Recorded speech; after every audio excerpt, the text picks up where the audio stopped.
बांग्लादेश में कट्टरपंथी हैं जो अपने ही देश में हिंदुओं के खिलाफ हैं, जो एक बहुत बड़ी जंग की हैं जो शुरुआतें कर दिए हैं। बांग्लादेश में हफ्ते भर के ही अंदर एक और हिंदू युवक की पीट पीट कर हैं जो हत्या कर दिया गया है। दरअसल ये घटना बांग्लादेश की राजबाड़ी जिले की हुसैनडांगा गांव की बताई जा रही है, जहां पर मृतक की पहचान हुआ है अमृत मंडल उर्फ सम्राट के रूप में हुआ है। अमृत मंडल हैं जो हाल ही में भारत में लंबे समय तक छिपने के बाद हैं जो अपने घर लौटे थे, जहां पर उनकी हत्या है जो कर दिया गया है। अमृत मंडल दीपू चंद्र दास की तरह फैक्ट्री में काम करने वाले बांग्लादेश की एक हिंदू युवक नहीं थे, बल्कि अमृत मंडल ही जो बांग्लादेश में अपराधों से भी एक बहुत बड़ी नाता है जो रखे हैं। अमृत मंडल की अगर बांग्लादेश में धंधों की बातें कीजिएगा तो अमृत मंडल हैं जो बांग्लादेश में वसूली करने की कामें हैं जो करते थे, जहां पर वो लोगों से पैसा है जो वसूलते थे। मगर यही वसूली की काम में बांग्लादेश की हिंदू युवक का अमृत मंडल को अपनी जान देकर भी बांग्लादेश में वसूली की काम है जो करना पड़ा। अमृत मंडल हैं जो अपने ही गांव के निवासी शाहिदुल इस्लाम से हैं जो जबरन वसूली की मांगे हैं जो किए थे। उसके बाद 24 दिसंबर बुधवार को रात 11 बजे के करीब अमृत मंडल अपने साथियों के साथ हैं जो शाहिदुल इस्लाम के घर पर हैं जो पैसा लेने के लिए पहुंचे थे। उनके घर के लोग हैं जो चोर चोर कहकर शोर हैं जो मचाए। स्थानीय लोग हैं जो वहां पर पहुंच गए और उसके बाद अमृत मंडल की पिटाई करना है जो शुरू कर दिए। उसी में अमृत मंडल की है जो जाने चला गया। बांग्लादेश की हिंदू युवक अमृत मंडल की हत्या होने के बाद बांग्लादेश की अंतरिम सरकार है जो इसी घटना को लेकर है जो निंदा नहीं किए हैं, बल्कि बांग्लादेश की अंतरिम सरकार का कहना है कि पुलिस की जानकारी और शुरुआती जांच के मुताबिक ये पता चलती है कि यह घटना बिल्कुल भी सांप्रदायिक हमला नहीं था। यह एक ऐसी घटना है जो एक्सीटोशन और आतंकवादी गतिविधियों से पैदा हुआ हिंसा की स्थिति में हुआ है। अमृत मंडल है जो एक्सीटोशन टोल वसूलने के लिए गए थे, जहां पर उनकी हत्या है जो कर दिया गया है। अमृत मंडल है जो इससे पहले भी कई ऐसे मामलों में गंभीर आरोपी थे, जैसे कि साल 2023 में बांग्लादेश के हिंदू युवक अमृत मंडल के ऊपर एक हत्या का भी केस है जो दर्ज है। इसी के साथ ही एक्सीटोशन टोल वसूलने में भी उनकी नाम शामिल था और इन सारे ही मामले में बांग्लादेश के हिंदू युवक अमृत मंडल के खिलाफ है जो अरेस्ट वारंट भी जारी हुआ था। बांग्लादेश में कट्टरपंथी हैं जो हिंदुओं को निशाना है जो बना रहे हैं, लेकिन बांग्लादेश की कट्टरपंथी हिंदुओं पर हमला कर कर भारत को है जो क्या संदेश दे रहे हैं। दीपू चंद्र दास की बांग्लादेश में हत्या होने के बाद भारत में बीजेपी के नेता शुभेंदु अधिकारी हैं जो जमकर विरोध प्रदर्शन किए। इसके अलावा दीपू चंद्र दास की हत्या होने के बाद इसकी आवाजें हैं जो उत्तर प्रदेश की विधानसभा में भी गूंजा है। उत्तर प्रदेश के मुख्यमंत्री योगी आदित्यनाथ हैं जो विधानसभा में कहें कि जब गाजा पट्टी पर मासूम लोगों के ऊपर है जो हमला होता है तो आप लोग हैं जो अपनी आंखों से आंसू हैं जो बहाते हैं, लेकिन जब बांग्लादेश में एक हिंदू युवक की हत्या कर दिया गया तो आपके मुंह से एक शब्द भी नहीं निकलता है। सुनिए उत्तर प्रदेश के मुख्यमंत्री योगी आदित्यनाथ हैं जो बांग्लादेश में एक हिंदू युवक की हत्या कर दिया गया उसको लेकर हैं जो किस प्रकार विपक्ष को घेरने का काम है जो किए हैं। आप दलितों को वोट बैंक की निगाह से देखते हैं इसलिए कुछ बोलते नहीं। इसलिए मैं कह रहा हूं ना, देखो बांग्लादेश में एक दलित नौजवान को कैसे जला दिया गया।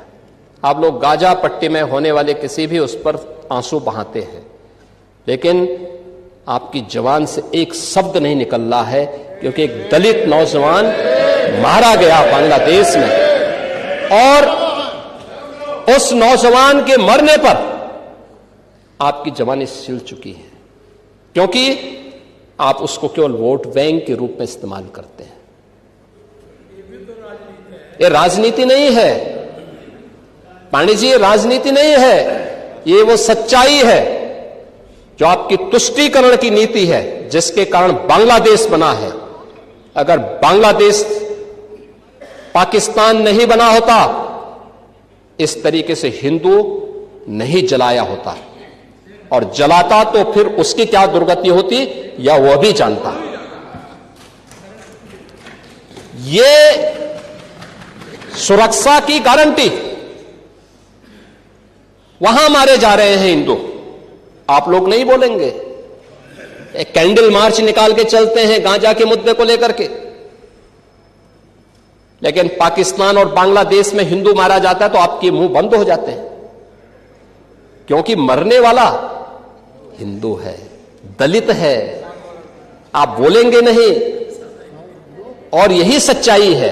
निंदा प्रस्ताव पारित होना चाहिए, और यह प्रस्ताव नेता विरोधी दल की तरफ से आना चाहिए कि इस घटना की हम भर्त्सना करते हैं, और बांग्लादेश सरकार को इस बात की चेतावनी देता हूं। और इसीलिए हम कह रहे हैं, नोट करना, ये चीजें होनी चाहिए, और हमारा भी प्रयास होना चाहिए।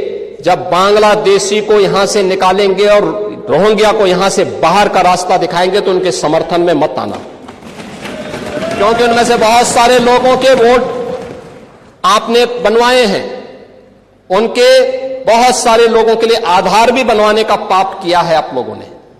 इसलिए इन चीजों को ध्यान में रखना, और एक एक चीज की स्क्रीनिंग होगी,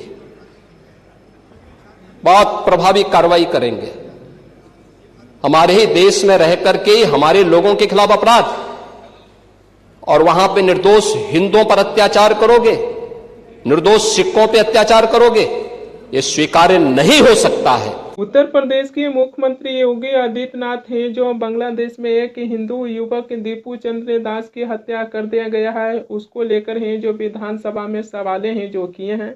मगर मैं उत्तर प्रदेश के मुख्यमंत्री योगी आदित्यनाथ से पूछना चाहूँगा कि महाकुंभ में भगदड़ मचने से कितने हिंदुओं की जाने गया?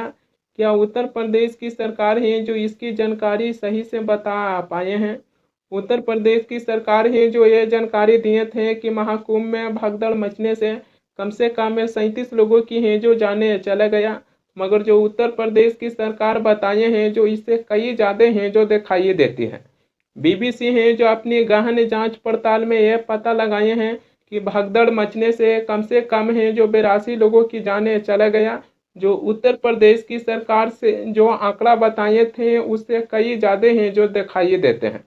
37 में से 35 मृतकों के खातों में उत्तर प्रदेश की सरकार के द्वारा 25-25 लाख रुपया है जो मुआवजा दिया गया।